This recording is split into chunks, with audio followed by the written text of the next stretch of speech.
What's up guys, Sal here. So while Samsung has been working quietly on a foldable phone with a 7.3-inch display, Huawei appears to be aiming to release its own foldable smartphone in November ahead of Samsung, according to a new report from Korean news site ET News. Samsung's foldable phone is expected to use its own flexible OLED display tech. Meanwhile, Huawei will reportedly use flexible screens from LG Display, according to ET News. This would theoretically allow the phone and its screen to fold outward or inward on itself, unlike the Axon M, which relies on two separate rigid screens and a hinge. It's unknown just how practical a foldable phone will actually be, but ZTE's Axon M laid the groundwork for how a foldable device running Android may behave. It's also not 100% confirmed that the device will launch in November either. Plans change and Huawei may push the release further back or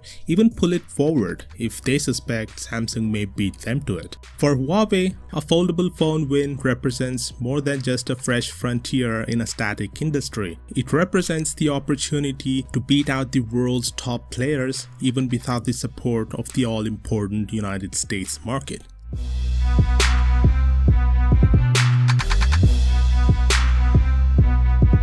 Surprise, surprise, turns out Apple's debut foray into the world of voice assistant enabled speakers isn't quite living up to the company's initial expectations. According to multiple reports, Apple is slashing the number of monthly HomePod orders from 500,000 to 200,000 due to some disappointing sales. Apple's no stranger to lackluster sales when it comes to the new products, but the HomePod seems to be fighting a war on multiple fronts and doing poorly in each one. Let's be real for a second. The HomePod isn't that great all in all. I mean, sure, it sounds great, and at $350, it's damn well better. But when it comes to the whole voice assistant part of Apple's voice assistant speaker, Siri is a no match to both Google Assistant and Amazon Alexa. Anyways, let me know your thoughts on this, and I'll see you all tomorrow. Peace out. Okay.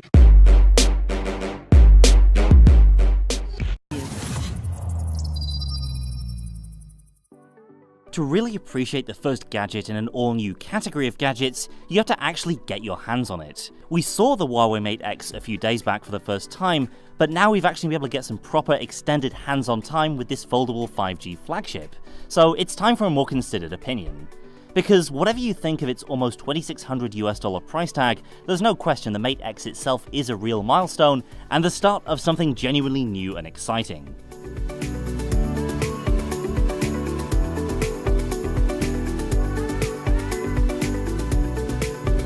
So first, a quick recap of the basics. This is an 8-inch tablet-like gadget that folds in half to form a main screen area at 6.6 inches and a secondary screen area around the back at 6.38 inches. You've got 3 cameras in the current model, not clear if that'll change somewhere down the line, we were originally briefed that there'd be 4. The internals are pretty much in line with that of the Huawei Mate 20 series, so there's a high-end spec sheet led by the Kirin 980 processor. Fully folded out, the Mate X is spectacularly thin at 5.4mm. Yet holding it with the wedge-shaped handle area feels pretty natural, almost like holding a folded magazine. The surface of the display is indeed some sort of plastic, a special kind of plastic that Huawei isn't commenting on just yet, and of course that means that you can see signs of flexing and creasing in this early sample, in part because that's just a characteristic of the material. What I will say is it isn't particularly noticeable unless you go looking for it. If you've ever used a screen protector on a phone, the effect when viewing it off angle looks similar to that. If you want a foldable phone in 2019, it's gonna have to be plastic. Another effect of this choice of material is that the Mate X feels remarkably lightweight when it's fully folded out. It's likely the design and handle shape help out a bit there. Compared to other phones, you lose some sense of weight from the lack of glass in this device, but gain some through the presence of an extra large 4500 mAh battery. It goes from feeling almost magical when it's flat, to feeling a little bit chunky when you one-hand it like this. The major thing you notice versus the Samsung Galaxy Fold is the general lack of bezels and the overall svelteness of the device. Samsung has this emo fringe-shaped notch over on the right there, but with the Mate X, it's all screen. The outer screen of the Galaxy Fold is famous for its giant bezels, instead Huawei offers a standard phone-sized squarish panel. In its natural folded-out form, the expansive display is great for web browsing, though a little awkward for 16:9 video. It's also weird to adjust to typing on something this square and this thin, though not impossible. Of course, Huawei's foldable approach has its own potential pitfalls. The Falcon Wing hinge, as impressive as it is a potential point of weakness if it's dropped. That said, it seemed solid enough in our brief time with it here at Mobile World Congress. The panel snaps into a flattened form factor and on the other end latches itself shut into a thicker foam form factor. You've got this little release key to open it up, which saves you the labour of prying the two sides apart. And that sounds like a small thing, but it's one of the many design and usability choices that you need to get right to make a good foldable. For example of how the wrong decisions can make for a bad foldable, look no further than the old Royal FlexPi that got a lot of press last month at CES. The Mate X, on the other hand, is infinitely more refined and better designed. So the current version of the Mate X firmware is basically standard Huawei flavoured Android. It seems to be running EMUI 9 based on Android 9 Pie, and with it Huawei's full-screen gesture controls, plus the standard loadout of apps, many of which reorder themselves depending on the way you're holding the device. When it's folded shut, the Mate X uses its gyro and other sensors to figure out which screen to display stuff on. It's pretty neat to flip it over and then see the UI following you onto the second display.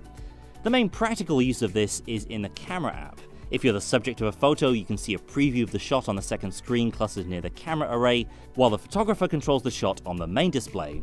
If you're taking a selfie, no problem, just flip the device around and use the main camera array with the secondary area of the screen.